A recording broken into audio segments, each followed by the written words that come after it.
포트폴리오를 진행하는데 제가 이렇게 뭔가 말을 빨리 못하고 저도 좀 생각을 하면서 어떤 말씀을 드려야지 하고 정리를 하다 보니까 정리가 덜 된 부분이 많은데, 이 작품을 이렇게 맨 앞에 올려놓아 드린 이유는 자존감에 관한 문제 때문에 그래요. 그래서 작품을 하는 에너지가 과연 어디에서 나오는지에 대해서 저 역시도 궁금해했고, 대학을 다닐 때나 미술학원을 다닐 때나 그 다음에 또 학생을 가르칠 때에도 내가 어떻게 그리면 되지? 아니면 내가 왜 이런 것들을 그리지라는 질문들을 하는데 딱히 답을 주는 선생님들이 안 계셨어요. 교수님도 뭐 이렇게 그리면 잘 그리는 거 아니야? 뭐 학원 선생님도 이렇게 하면 멋진 포트폴리오가 될 것 같아. 이런 말씀을 많이 하시는데, 근데 본질적인 질문에 대한 답들을 많이 안 하셨던 것 같아요. 그러니까 지식이나 그 다음에 기술이 에너지가 될 수 없다고 생각을 해요. 그런데 사실은 그 레벨을 높여줄 수는 있다고 생각해요. 지식이나 기능이. 근데 자존감이라는 것은 물건을 움직일 수 있는 힘이 있다고 생각을 해요. 근데 이 자존감이라는 거는 혼자서 독한 마음을 먹고 뭔가 이렇게 생각을 깊게 하면서 나 이겨낼 거야 해서 일어나는 게 아니라 상호 관계성을 통해서 얻어지는 거라고 생각을 해요. 지금 이 학생의 작품은 타마미술대학교의 공예과에 들어간 학생의 작품인데, 여자아이, 한국에서 한 재수 정도 한국 입시를 하다가 포기하고 저한테 와서 이제 하나씩 이 아이의 이야기들을 들으면서 무슨 색을 좋아하니, 어떤 거리가 좋니, 이런 사적 영역까지 넘나들면서 얘기하면서 하다 보니까 이제 그 아이한테 들었던 얘기 중에 하나를 이제 작품화하는 과정이었는데요. 이 친구는 흥분을 하거나 화를 내면 얼굴에 그 혈관종이 있어서 붉게 이렇게 보여요. 그래서 되게 보기 싫잖아요, 어떻게 보면.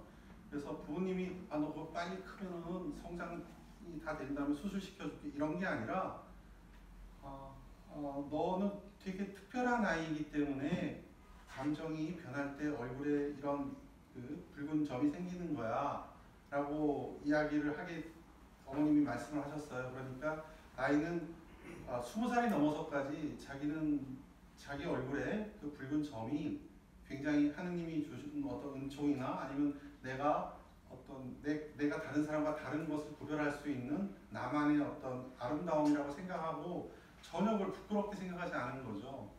그래서 공예과를 들어갔던 학생인데 섬유가 가지고 있는 따뜻함으로 본인의 감정들을 석고로 뜬 다음에 실로 붙여서 이렇게 그 작품을 만든 거예요. 그러니까 결국은 그 포트폴리오라는 것들이 사실은 주제가 어렵잖아요. 그냥 뭐 나야가라 폭포나 아니면 백두산을 본다고 해서 멋진 그림을 그린다고 해서 멋진 풍경을 그린다고 해서 포트폴리오가 되는 게 아니라 일상의 소소함들을 통해서 자기가 예술적 형식을 가지고 자기 삶을 그려내는 게 포트폴리오라고 생각해요. 일일이 쓰는 것처럼. 그래서 잘 그릴 필요가 없어요, 포트폴리오는. 그리고 멋지게 만들 필요도 없고 뭐 경쟁을 하는 게 아니기 때문에 그렇죠. 노래는 잘 부를 필요도 없고 그냥 자기 목소리로 부르면 되는 것처럼. 그래서 이 자존감이 작품을 만드는 굉장히 중요한 부분이라고 생각을 해요. 그리고 자존심이나 지식은 상으로 움직이는 힘이 되지는 않을 것 같아요. 그런 것들은 레벨을 올리는 거죠. 자존감이 좋은 아이가 좋은 작품을 해요. 재능이 있다 없다가 어떤 의미로 어머님들이나 한국사에서 평가받는지는 모르겠지만, 그리고 참고로 뭐 서울대학을 나왔다거나 아니면 뭐 굉장히 예고를 나왔다거나 엘리트 코스를 굉장히 많이 밟은 아이들이 영어도 4개국어를 하고 그 다음에 굉장히 아는 것도 많고 자기 분야의 전문가인데 자존감이 너무 없는 아이들이 많아요. 그래서 상담을 하다 보면 엘리트이고 능력도 좋고 지식도 많은데 조금만 얘기하면 울어요, 아이들이. 특히 나이 먹은 아이들 중에서 상담을 하거나 개별 수업을 하거나 하다 보면. 근데 이런 것은 자존감이 부족해서라고 생각할 수밖에 없거든요. 그래서 포트폴리오라는 것은 기본적으로 자기의 삶의 소소함들을 예술적 형식과 에너지를 가지고 자기만의 직관적 커뮤니케이션으로 작품을 만드는 일이라고 한다면 자기의 소리를 낼 수 있는 작품을 만드는 게 굉장히 중요한 거죠. 그래서 기술, 그 다음에 어떤 재능 혹은 지식 이런 것들은 잘 만들 수는 있지만 자기를 증명할 수는 없는 일이기 때문에 이런 자기의 어떤 자기 규정들이 굉장히 필요하다라고 생각을 해요. 그래서 포트폴리오 수업할 때 너 누구니? 너 왜 이거 했니? 라고 물어보는 거예요. 제일 처음에 교수님들이 학생들이 작품을 가져와가지고 질문을 하게 되면 그리고 이 자존감을 바탕으로 해서 이제 창의력 있는 작품들을 만들어야 되잖아요. 디자인하는 애대로, 그다음에 이렇게 회화를 하는 애들은 회화를 하는 애대로 이렇게 만들어야 되는데 이 친구는 무사시노 미술대학 회화과를 들어간 친구인데 사과를 그린 거예요. 제가 아마 이게 2000년도 초반인 걸로 알고 있습니다. 기억에는 보통 사과를 그리면 볼륨감 있게 공간을 나타내고 그다음에 뭐 그라데이션을 주고 명도 변화를 주면서 공간을 해석하는 힘 뭐 이런 것들을 많이 그리잖아요. 그래서 이쁘게 잘 그리는 것들이 이제 사과를 그리는데 이 친구는 제가 한번 그려봐 라고 얘기하고 3시간을 줬는데 그림을 처음 그렸어요. 아무것도 모르고. 그래서 선 연습도 안 하고 형태가 뭔지도 모르는 친구인데 사과를 이렇게 그리더라고요. 그래서 너 왜 이렇게 그렸어? 라고 물어봤어요. 제가. 그랬더니 학생이 자기는 사과의 맛과 향을 그리고 싶다고 얘기하더라고요. 지식이 때로는 창의력을 협소하게 만들 때가 있어요. 그러니까 자신의 감정을 드러내는 힘이 부족해질 때가 있어요. 지식이나 어떤 기술 같은 것들이. 그래서 이 친구의 작품을 보고서 제가 어떻게 이 친구를 평가해야 되는지에 따라서 이 아이의 어떤 작품의 성향이 많이 바뀔 수 있겠구나라고 생각을 하게 됐죠. 되게 조심스러웠어요. 보통의 아이들은 사과를 되게 열심히 해서 입체감 있게 잘 땡땡하게 그렸는데 너는 이렇게 그리는구나 라고 얘기하고 뭐 칭찬해주고 넘어갔던 기억이 나요. 이렇게 창의력이라는 것은 자신의 재능과 기술로 뚫고 나가는 힘이 있어요. 근데 이 창의력은 한 3가지 분야로 나눌 수 있을 것 같아요. 3개 정도가 될 수 있을 것 같아서 뭐 길드나 왕정아가처럼 너만 몰래 가르쳐주는 거야. 우리가 가지고 있는 재능으로. 그렇게 해서 창의력을 획득할 수 있습니다. 과거에는 그렇게 됐었죠. 그 친구 작품 중에 하나인데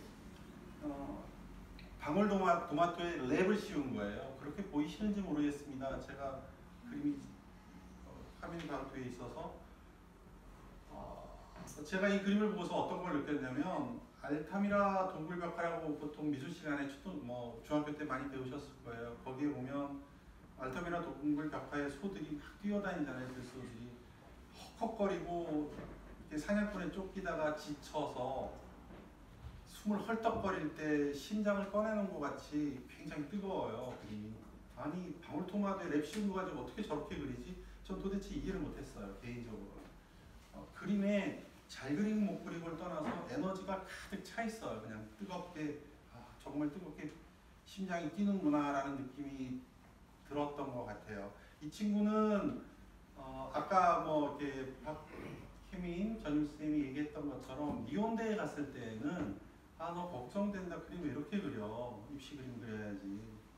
학교별로 이제 차이가 있습니다만 미혼대는 좀 보수적이고 종합대이기 때문에 좀 학생의 기술적 요소들을 많이 요구해요. 한국 학교랑 좀 비슷해요. 근데 무사시노 미술대학 가니까 또 이게 뭐니 너무 아름답다 하면서 너무 잘했다고 칭찬을 한 7번 정도를 하시더라고요. 우리 학교에 꼭 들어왔으면 좋겠다. 근데 이 친구가 언어가 너무 낮았어요. 100 몇 점이었는데 교수님이 면접을 할 때 이 학생의 그림을 보고 이 친구가 그 전에 영문학과를 다녔는데 영어를 잘하니까 대체하고 뽑아주셨어요. 결국은 자기의 에너지로 그 학교를 들어간 거죠. 창의력이 있다는 것의 첫 번째는 자신이 피카소처럼 그 다음에 뭐 세잔처럼 이중섭처럼 자기가 뚫고 나가는 힘을 가질 때 과거의 어떤 전통 방식의 요소에서 창의력이 있다고 얘기할 수 있습니다. 두 번째, 포트폴리오를 만들 때 학생들은 저희가 어떻게 대해야 되는지 알아야 되잖아요. 저도 손그림을 그렇게 잘 그리는 사람이 못 돼요. 대학을 들어갈 때, 근데 저는 미대를 들어갈 때 손그림으로 들어갔습니다. 석고를 그린다거나 수채화를 한다거나. 근데 그림을 그린다는 것은 그리거나 만들기만 있는 건 아니거든요. 일정의 요소에서. 그래서 이 창의력이 있다는 것은 인식을 달리하는 거예요. 그러니까 봄인데 봄이 아니게 인식을 하는 거죠. 그리고 그러니까 조금 말이 어려워질 수 있긴 하겠지만 존재인식을 달리하는 거죠. 컵인데 이건 컵이 아니야 라고 다른 사람과 다르게 생각하는 힘이에요. 이게 두 번째 창의력 있는 방법이에요. 이거는 기술적으로 뭔가 길드나 왕정화처럼 시간을 가지고 노동을 통해서 배우지 않아도 의식의 전환으로 충분히 창의적 있는 반복적 행위들을 통해서 창의적 있는 사람이 될 수 있는 방법이에요.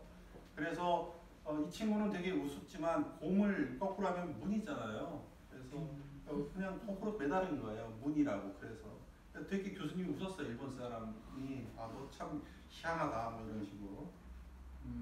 이렇게 인식을 달리해서 자신이 어떻게 창의롭게 작품을 하는지에 대해 증명할 수 있는 부분이죠. 이 친구는 올해 이 학생은 올해 무사시노 미술대학 에이오 전형에 합격한 아이예요. 무사시노 에이오 전형은 쉽지 않습니다. 일본이랑 경쟁해서 한국의 수시처럼 들어가는 부분들이어서 별로 색다를 것 같지 않지만 이 친구의 창의력은 또 어디에서 발견할 건지에 대해서 궁금해 하실 수 있는데 바닥을 자세히 보시면 평면이 아니에요. 마치 빗살무늬 토기가 평면 바닥에 판판한 데 놓여지지 않았던 것처럼 그냥 뭐 모래밭에 이렇게 꽂아놓은 것처럼 사물이 놓여진다라는 것을 다르게 인식하는 거죠. 바닥이 평평하지 않아. 물건도 평평하게 만들 수 없죠. 물건의 가치나 놓여지는 의미가 서로 달라지는 거죠. 교수님이 그런 문제들에 대해서 깊게 물어보시고 또 이런 작업들을 하면서 칭찬을 되게 많이 받았던 학생이에요. 그래서 무사시노 미술대학 공예공업에 A호정을 합격을 하게 되었습니다. 지금 이 선생님이죠. 이제 친구였다, 선생님이었다, 학생이었다 그러는데요. 이렇게 학원을 오래 하다 보니까 무사시노에 들어갔다가 동경예대에 합격했다가 지금은 이제 회화파트 전임을 하고 있는 도하스 선생님인데 그때 이 작업을 하면서 저랑 같이 이렇게 여러 가지 이야기를 많이 나눴었는데 이게 어떻게 보이시는지 모르겠지만 보통 한국 사회에서는 이렇게 졸리면 정신 차려 그러잖아요. 공부 안 해? 뭐 왜 그래? 뭐 다른 사람 열심히 일하고 있는데 너 뭐 하니? 뭐 이렇게 다고치지 않습니까? 근데 이거는 그냥 졸리면 자, 졸리면 자라 라는 책이에요. 그래서 뭔가 이렇게 인식의 변화들을 뭔가 이렇게 생산성과 효율성으로만 인식하는 것이 아니라 졸리면 자도 돼, 괜찮아, 자 하고 하는 뭐 그런 책이에요. 그래서 스스로에게 힐링을 주는 그런 거죠. 그래서 사물의 인식을 어떻게 하느냐가 되게 중요하다. 존재 가치를 나와 어떻게 커뮤니케이션 할지를 이해하는 게 굉장히 중요한 부분이다. 창의력 면에서. 이게 두 번째 방식이에요. 세 번째 방식이 뭘지를 봐야 되겠죠. 그렇죠? 그림 그리는 재능이 없다고 하더라도 미대로 갈 수 있지 않나? 요즘에 뭐 그림 그리는 걸로 이렇게 미대를 가는 건 진짜 올드한 거잖아요. 미스코리아 뽑듯이 진선미로 뽑는 게 요즘도 미스코리아 그렇게 뽑습니다만 여성을 그렇게 보지 않지 않습니까? 뭐 그리스 신화나 뭐 이런 미적 기준으로 현대 여성을 파악한다면 말도 안 되는 소리니까요. 이분도 역시 이제 학원에 선생님 하고 계시는데 무사비의 공예공업에 입학했던 친구죠, 학생이죠. 사진을 되게 좋아해요. 그래서 빛이 반짝반짝거리고 그 다음에 볕이 많이 잘 든 날 윤술이라고 하죠. 나이 드신 분은 좀 윤술이란 단어를 아시겠지만 빛이 반짝반짝 호수에서 비치는 그런 것들을 윤술이라고 하는데 빛이 아름답게 빛나는 장소들을 많이 사진을 찍었더라고요. 한 200장 넘게 가져왔어요. 1년 동안 자기가 돌아다니면서 내가 머물렀던 곳을 가지고 가서 거기서 뭐 사진 찍은 걸 가져서 이게 아이 보고 일기 쓴 거 작업한 걸 다 가져오라고 얘기를 하니까요 저희가. 그래서 그걸 보면서 이걸 가지고 어떤 포트폴리오를 만들 수 있을까라고 이제 고민을 하는 거죠. 그래서 빛의 길이 있다고 생각을 하면 그때 그 빛마다 너의 감정들이 서로 다르다고 하면 일단 그걸 갖다 한번 그려봐라 라고 하는 게 이제 이렇게 그려지게 된 거예요. 근데 이것만 가지고는 뭔가 이렇게 포트폴리오로 만들기에는 뭐 비슷하거나 유형이 그냥 뭐 잘했어 못했어나 감정을 제대로 이렇게 이해하기가 어렵지 않습니까? 그래서 이거를 입체로 만들어 보는 건 좀 어떻겠니? 그리고 한 정사각형이니까 6면 정도의 각기 다른 장소의 것들을 빛의 길을 만들어서 한번 우리가 그 감정을 한 공간에서 같이 느낄 수 있는 방법을 한번 생각해 보자 라는 이야기들을 서로 교환하면서 하게 되었고 그 과정에서 나온 게 이런 작업이에요. 그래서 아주 평범한 것들이 입체를 만들므로 인해서 창의적 행위가 되는 거죠. 또 다른 어떤 자기만의 어떤 감정의 세계들을 타인에게 전달해 주는데 동의하거나 공감할 수 있게끔 만들어주는 방식들을 찾아나가는 힘이죠. 그래서 시각을 청각화시키거나 입체를 뭐 평면으로 만들거나 평면을 혹은 입체로 만들거나 그 다음에 뭐 촉각을 시각화하거나 청각을 뭐 촉각화하거나 하는 것처럼 미디어와 미디어를 바꿔주는 힘이 창의적인 행위예요. 이건 사실 크게 어렵지 않걸랑요. 그래서 이런 거에 능한 아이들은 뭐 정보 디자인이나 미디어 예술이나 혹은 뭐 영상이나 본인이 원하는 희망하는 쪽으로 가면 돼요. 그래서 그림을 잘 하지 않아도 데센을 잘 하지 않아도 스스로 갈 수 있는 데가 되게 많아요. 그래서 미술이라는 것은 그리거나 만드는 것만 있지는 않습니다. 그래서 저희들이 포트폴리오를 진행하면서 여러 가지로 학생을 어떤 자세로 대해야 되는지와 난 재능이 없는 것 같아요. 그리는 게 별로예요. 라고 하면서 좌절하는 아이들이 더러더러 있었어요. 저도 마치 그랬고요. 제가 화실을 다닐 때 저 녀석은 왜 나보다 계속 잘 그리지? 나보다 1점씩 많이 맞는데 제가 죽어버렸으면 좋겠어. 뭐 이런 생각을 하기도 해요. 빨리 다른 학원에 가지. 이거는 사실 자존심에 관한 문제잖아요. 그렇지 않습니까? 근데 작업을 할 때는 자존감이 되게 중요하잖아요. 네가 있음으로 인해서 내가 발전할 수 있어. 그대가 있음으로 인해서 내가 행복할 수 있어. 내가 좀 더 성장할 수 있어. 이게 자존감이에요.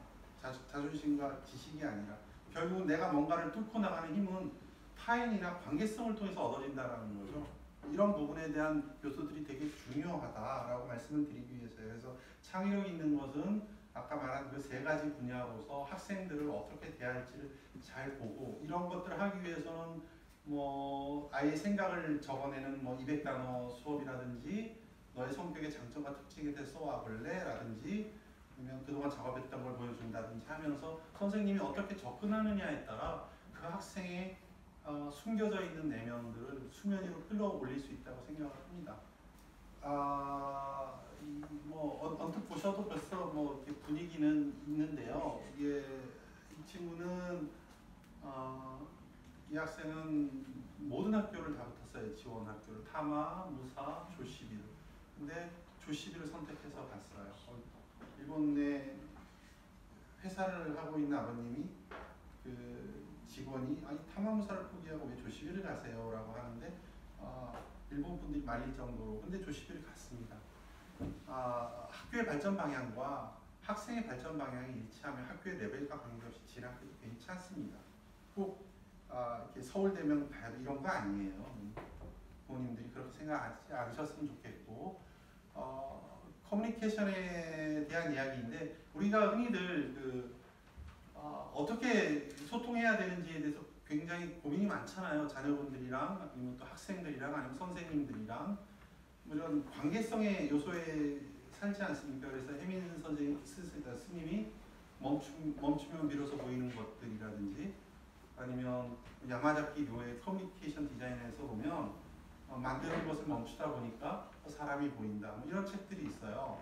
그러니까 내가 건축할 때는 잘 몰랐는데 설계만 할 때도 몰랐는데 디자인할 때도 몰랐는데 내가 그걸 갖다가 좀 머무니까 안 두니까 그제서 사람이 보이더라.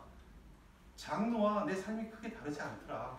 라고 얘기하는 어떤 하나의 방식인데 결국은 이런 소통 방식들을 우리가 창의적으로 어떻게 만들어 나가는지에 대해서 고민하지 않을 수 없고 그 과정에서 각자만의 특별한 삶의 형식들을 가지고서 무엇과 예술적 형식과 연결할 건지를 지속적으로 관심을 가져야 되는 거죠. 선생님도 마찬가지고 학생도 마찬가지고 그래서 어떤 남자와 여학생이 뭐 썸이라고 그러나요?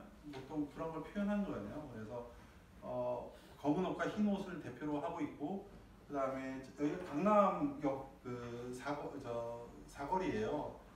그래서 저렇게 맨발 걷고 걸어가가지고 그 안에 도로에 그 버스 정류장 앞에서 저렇게 사진을 찍는데 저는 안 갔어요. 창피해가지고 다른 아이들 찍어가지고 왔는데 이제 그 작품을 보았는데 되게 그런 어떤 자기 그 남성과 여성의 감정의 형태들 결국은 예술이라는 건 사람의 마음을 전달하는 힘이에요.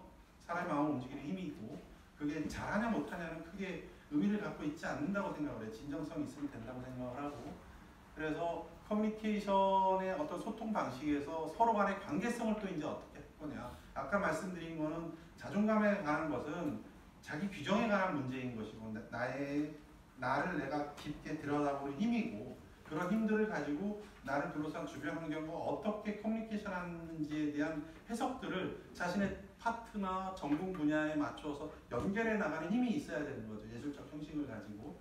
그런 면에서의 하나의 요소라고 생각을 하고요. 이런 것도 이렇게 타마이 프로덕트 교수님이 되게 칭찬을 많이 해주셨는데 그냥 이렇게 볼판지 가지고 의자에 앉는 그런 의자를 만든 건데 칭찬한 건 딱 한 포인트예요. 어떻게 이렇게 같이 앉는 걸 생각할 수 있어? 라는 거예요. 아주 작은 공간에 남자와 여자가 혼자 만드는 의자가 중요한 게 아니라 그래서 결국은 뭐 이렇게 책상을 만드는데 고양이나 강아지가 들어올 수 있는 공간을 만든다거나 하면서 서로 관계성을 형성하는 힘, 소통하는 방식에 대한 해석들을 어떻게 하느냐에 따라 그게 우리 삶의 가치나 의미들을 주잖아요. 그래서 그런 것들이 문화를 만들고 또 공유와 공감하면서 어떤 담론들을 만들어 나가는 힘이 되게 중요하다고 생각해요. 그래서 어떤 그 여러 가지 문제에서 본다고 한다면 그 성숙한 사유의 힘 같은 것도 되게 중요하죠. 철학적 가치도 굉장히 중요하고 그래서 어떤 의지와 의미를 가지고 있는지가 되게 중요한 것 같아요. 그리고 이것은 이제 마지막으로 그 유기견 아트 프로젝트라는 것을 그 학과별 학생들을 대상으로 해서 조인을 해서 이제 저희가 진행했던 수업 중에 하나인데요. 이런 뭐 이렇게 작은 것들이 있어요. 이런 것들이. 근데 이건 사실 정체를 알 수 없는 것들이에요. 서랍을 열어보니까 옛날에는 되게 어렸을 때 굉장히 좋아했던 물건인데 서랍을 열어보니까 그 물건은 온데간데없고 그 부속에 어떤 부분만 남아있는 거죠. 뭐 나사라든지 플라스틱 조각이라든지. 근데 과거에 내 책상에 10년 동안 저장되어 있던 책상에 정리하다 그런 게 나오지 않습니까? 뭔가 소중했었는데 버려진 것들, 기억에서 지워진 것들에 대한 이야기예요. 그런 것들을 섬유라는 따뜻한 소재를 가지고 돌돌돌 말아서 그동안 내가 소중하게 키웠던 강아지들이 어느 순간 버려진 것들을 통해서 버려지다라는 것의 의미들을 우리 삶의 자기 형식에 맞추어서 만들어낸 작품이죠. 이것도 그 아이만의 사회의 어떤 형태의 소통 방식이라고 생각을 해요.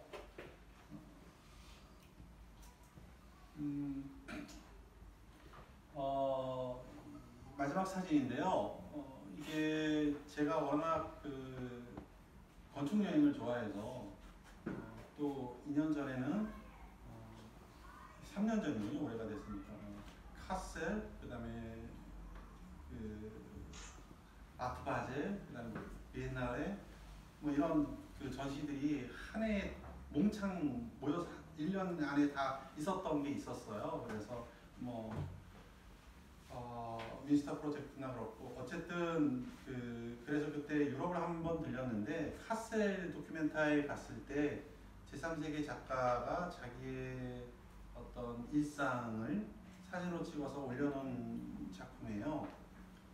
근데 사진이 굉장히 많았어요. 근데 유독 이 사진에서 제가 발이 멈추더라고요. 되게 사랑스럽다. 상대방에게 이렇게 사랑스럽게 자신의 감정을 전달하는 게 우리가 지금 하고 있는 디자인과 뭐가 다르지? 라는 생각을 하게 됐어요. 그래서 이 사진을 보고 저희가 뭐 올해도 했지만 해마다 상대방에게 사과 먹이는 수업을 해요. 신학기 때 학생들이 오면 이렇게 서로 낯설잖아요. 서로 모르고. 그래서 앉아있으면 이제 사과를 깨끗이 씻어서 사과 한번 먹어봐. 사과 드세요.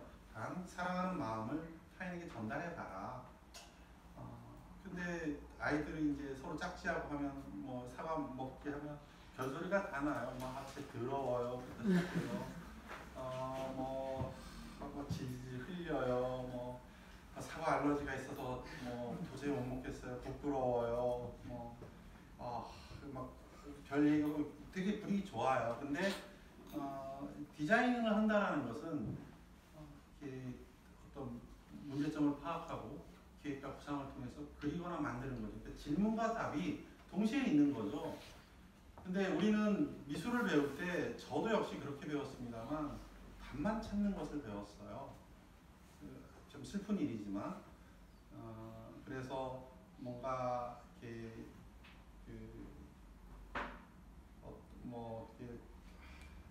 뭐 비약적으로 말씀드리기 좀 어렵긴 한데요. 이렇게 학생들에게 좀 무거운 이야기를 꺼내긴 좀 저도 불편해서 말씀드리기 좀 어렵긴 합니다만 어찌되었든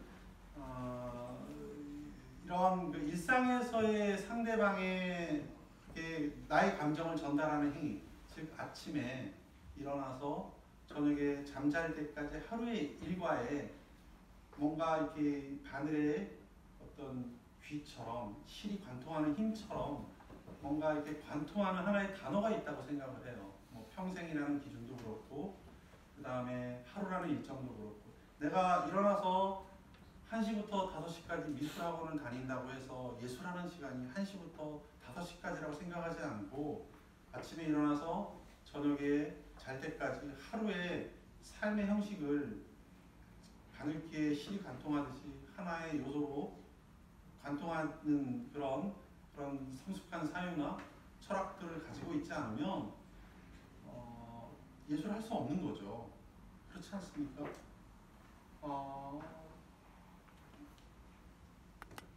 동물을 사랑한다고 하면서 유기견 아트 프로젝트를 하고 그 다음에 뭐 로드킬 당한 것에 대해서 포스터를 만드는 사람이 면접을 갈 때 민크코트 입고 가는 건 말도 안 되는 소리죠. 장르와 삶이 다르지 않습니다. 그래서 하루를 관통하는 그 실이 본인의 어떤 사적 욕망이나 사회적 언어나 아니면 시대 언어나 뭐 이런 것들이 될 수 있죠. 그래서 그런 것들에 대한 가치들을 통해서 내가 어떻게 상대방과 커뮤니케이션 하면서 그들과 함께 공유하고 공감하면서 어떤 가치들을 만드는지에 대해서 고민하는 일이 포트폴리오를 만드는 일이라고 생각을 해요. 잘 만드는 것은 사람의 마음을 움직이기가 어려워요. 레벨만 가지고는 사람의 마음을 움직이기가 어렵다고요. 그래서 이렇게 공유하고 공감하는 힘들이 되게 중요하다. 그리고 그것이 진정한 의미에서 아까 해민 선생님이나 야마자키 료가 말하는 멈추니까 보이는 것 그 제사. 난 디자인을 죽어라 했는데 뭐 상을 타고 그 다음에 되게 월급도 많이 받고 클라이언트한테 늘 칭찬받고 직급도 높은데 뭔가 허전한 것. 이게 뭔지에 대해서 이해하기 위해서 그런 걸 생각하지 않으면 어찌됐든 디자인으로서 존재하는 게 아니라 아까 말한 그런 뭐 유기견 아트 프로젝트의 장르의 하나의 역할로만 머문다라는 거죠. 그건 우리들의 삶을 크게 변화시키지 않는다라는 거죠. 예술이 사회적으로 가진 기능성에 대한 고민들까지 포트폴리오를 만들면서 해야 된다라는 생각을 하고 있습니다. 그래서 어떤 아이들은 뭐 이지매를 당한다거나 어떤 아이들은 되게 행복하게 부모님에게 사랑을 받고 자란다거나 어떤 학생들은 그냥 평범하게 자라거나 어떤 학생들은 뭐 일을 하면서밖에 살 수 없다거나 이런 것들이 그 학생의 고통과 기쁨으로서 존재하죠. 근데 그게 바로 에너지가 될 수 있어요.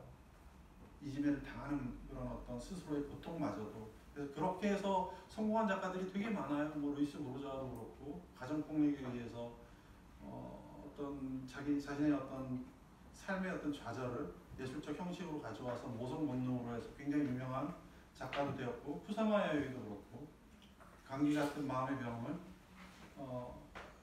그렇다라는 거죠. 그래서 이렇게 소통하는 방식에 대한 요소에 자기만의 직관적 특별성들을 갖는 것들은 굉장히 중요하다라고 생각을 합니다.